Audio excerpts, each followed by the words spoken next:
Welcome to Deer Hunt, Wisconsin 2016. I'm Dan Small. This is our 25th annual special program designed to bring you up to speed on deer management issues and hunting opportunities here in the Badger State.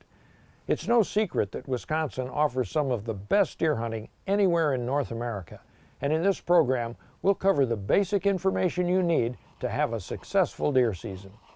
We'll also look at the tradition of returning to familiar hunting grounds, places we cherish, with family members and friends to participate in the sport we love and look forward to every fall.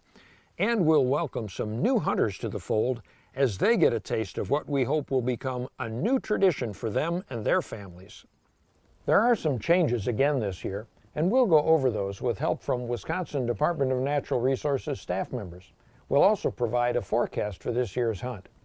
There's a lot of information in the Wisconsin Deer Hunting Regulations booklet, and you can pick up a copy at DNR service centers and license outlets around the state. You can also download a copy from the DNR website, dnr.wi.gov, keywords deer hunting. Throughout the program, you'll see the phone number for the DNR call center on your screen. You can call this number if you have questions 7 days a week from 7 a.m. to 10 p.m. Or you can visit the DNR website and type in keyword deer anytime, day or night. And if you have a smartphone, you can download the free Wisconsin Pocket Ranger app, which contains all the information in the hunting regulations booklet, along with some other features like GPS mapping, places to hunt on public land, and even a trophy case where you can share photos instantly with other hunters. Find out more on the DNR website under keyword mobile apps.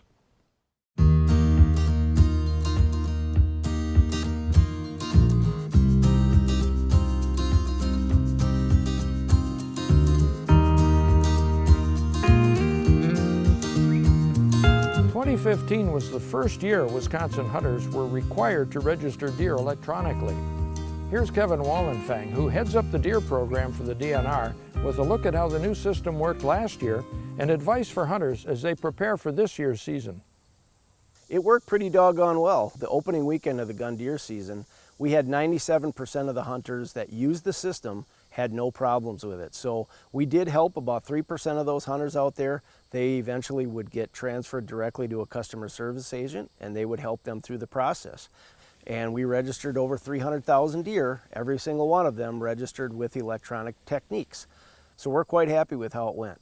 We had about 60% of all the people that registered a deer last year actually used their phone as a computer or their home computer. So it worked quite well, and they told us that was the fastest and easiest way for them to do it. So we want to encourage people to do that again this year.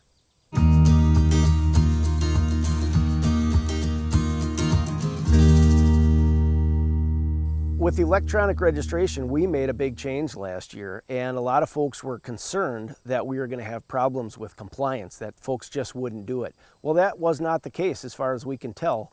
We tested compliance with a variety of different methods, from warden checks out in the field to surveys and whatnot, and we found that somewhere in the neighborhood of 90 to 93%, depending on the survey method that we used, registered their deer legally just as they always have in the past. We think that that is probably as good, if not a little bit better, than it ever was with the walk-in registration.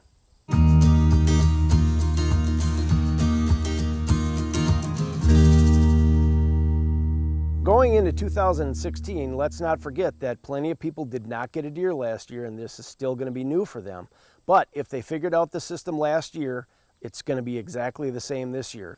Even though you're not taking that animal in and showing it to somebody, registration is still mandatory. So a little bit of a new twist this year is that because the carcass tags are now paper, you don't have to tag your animal right away. You have until 5 o'clock the day after that deer is harvested. So you go through the registration process, and we want you to put that confirmation number on the carcass tag. Then we recommend you put it into a plastic bag, stick it in your pocket, and wait till you're out of the woods before you actually tag the deer. And anytime you leave that animal, it needs to be tagged. So that is our rule. If you leave it, tag it. We understand that a big part of the tradition of the deer hunt is going and hanging out at the registration stations, and that opportunity is still out there if you are willing to go and look for it. All you need to do is jump on the department website and put in the keywords deer registration, and you will find a couple of hundred deer registration stations that will still offer in-person options. And you can go to those businesses and see what your fellow hunters are bringing in the door. For many of us, hunting is a heritage. It's a family tradition passed down from one generation to the next. Let's visit one family's hunting camp and hear their story.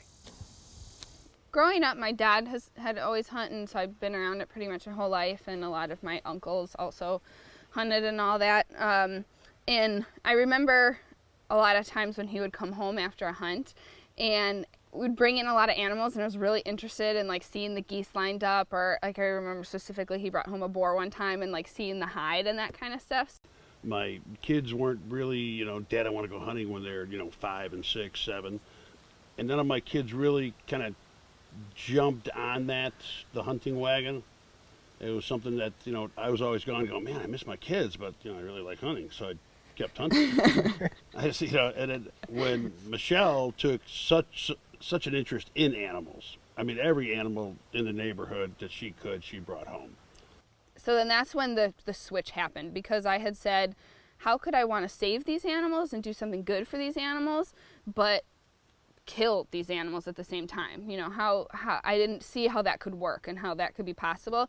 And so like even for my dad, I couldn't understand how he could love animals so much, because he does, just like me, but then go out and hunt them. So then I went through a brief phase where I was a vegetarian, because I had a lot of problems with the meat industry and how animals were treated in terms of mass production of meat.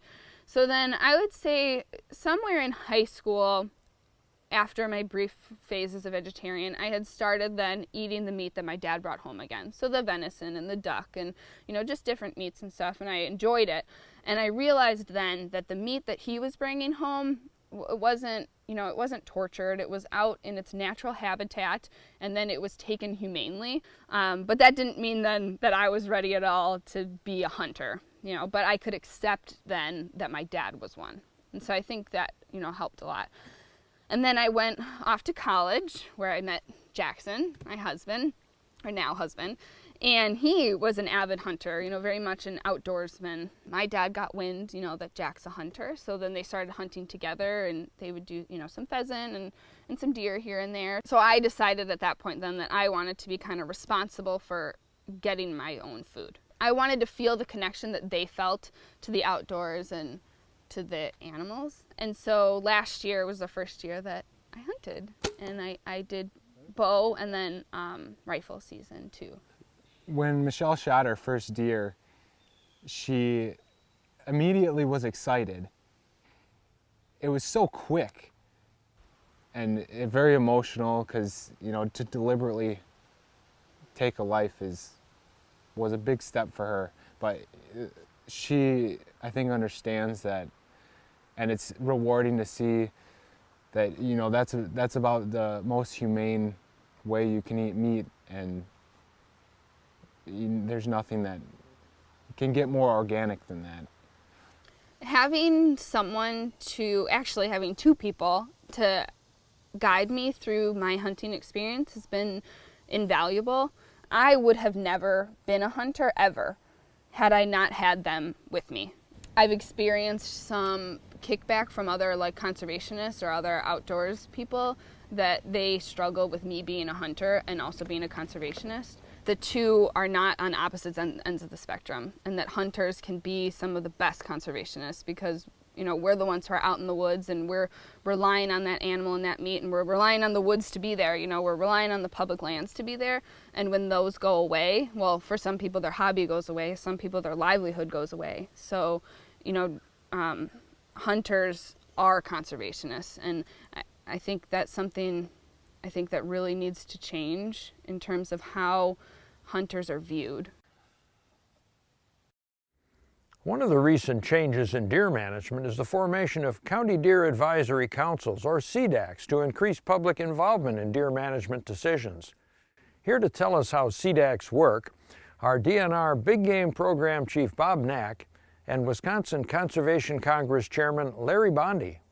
The councils consist of 7 stakeholder seats that are of relative importance to deer management in the state. Agriculture, forestry, transportation, tourism, hunting, and also a private landowner spot. There's also a seat for any tribal representation as well. The CDACs are chaired and led by the delegates of the Wisconsin Conservation Congress, and so they're a big partner in this effort. The Wisconsin Conservation Congress's role in the CDACs is to be the leaders. We have the chair position and the vice chair position. The importance of having a local person being involved in the CDAC and leading it as a Conservation Congress representative is because they understand the local issues, they understand the dynamics of deer hunting and the hunter's perception of deer in their county.